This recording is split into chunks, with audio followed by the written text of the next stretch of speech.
The leader of the indigenous people of Biafra, IPOB, Nnamdi Kanu, who was recently convicted and sentenced to life imprisonment, has filed a fresh motion before the Federal High Court in Abuja, adducing reasons why he should be transferred from Sokoto prison. Kanu, in a motion expert he personally signed, told the court that his detention in Sokoto Custodial Center would hamper his ability to effectively appeal against his conviction and sentence. The motion was presented before the trial court on Thursday by Prince Emmanuel Kanu, who is a younger brother to the embattled IPOB leader.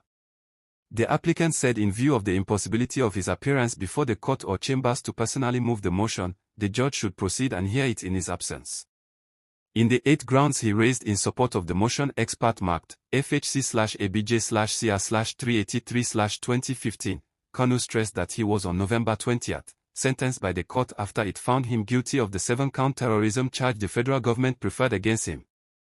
He said the court, after the sentence, ordered his detention in any correctional facility in the country except the Kuch Correctional Center. He said, on the 21st of November 2025, the applicant was transferred to, and is currently detained at the Sokoto Correctional Facility, which is over 700 kilometers from Abuja. The applicant, who is currently unrepresented by counsel, intends to personally exercise his constitutional right of appeal against the conviction and sentence. The preparation of the notice of appeal and the record of appeal requires the applicant's personal interface with the registry of this honorable court and the Court of Appeal in Abuja. All persons critical to assisting the applicant in preparing his appeal, including his relatives, associates, and legal consultants, are based in Abuja. The applicant's continued detention in Sokoto renders his constitutional right to appeal impracticable, occasioning exceptional hardship and potentially defeating the said right, in violation of Section 36 of the Constitution of the Federal Republic of Nigeria, 1999, as amended, he added. Kanu maintained that it would be in the interest of justice for him to be transferred to a facility near Abuja to enable him to effectively prosecute his appeal.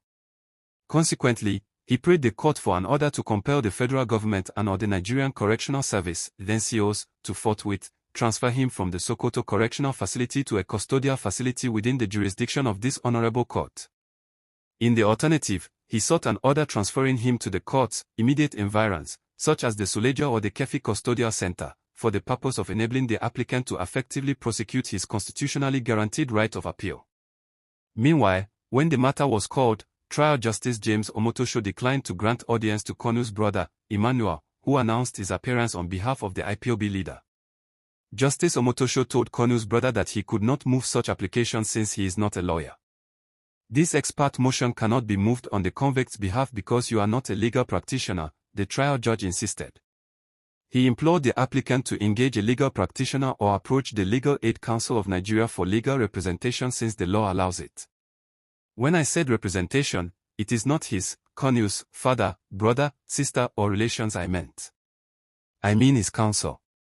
I am not going to the merit of this application now in the interest of justice. But you cannot represent a human being when you are not a lawyer, you can only represent a corporate body. Therefore, you cannot move the application because you are not a solicitor or advocate of the Supreme Court of Nigeria. For you to be qualified as a lawyer, it will take you another 6 years or thereabout. So get a counsel to move the application, the judge added. Taking the hint of the court, Emmanuel requested for a hearing date. Before he adjourned the motion till December 8, Justice Omotosho cautioned against what he described as attempt to mislead the public on Kanu's case. He observed that one of Kanu's former legal representative, Mr. Aloy Ejimeka, who later became his consultant, insinuated that Kanu could not compile his record of appeal owing to where he is currently kept. Justice Omotosho held contrary to Ejimeka's claim, the convict does not need to be in court for the record to be compiled.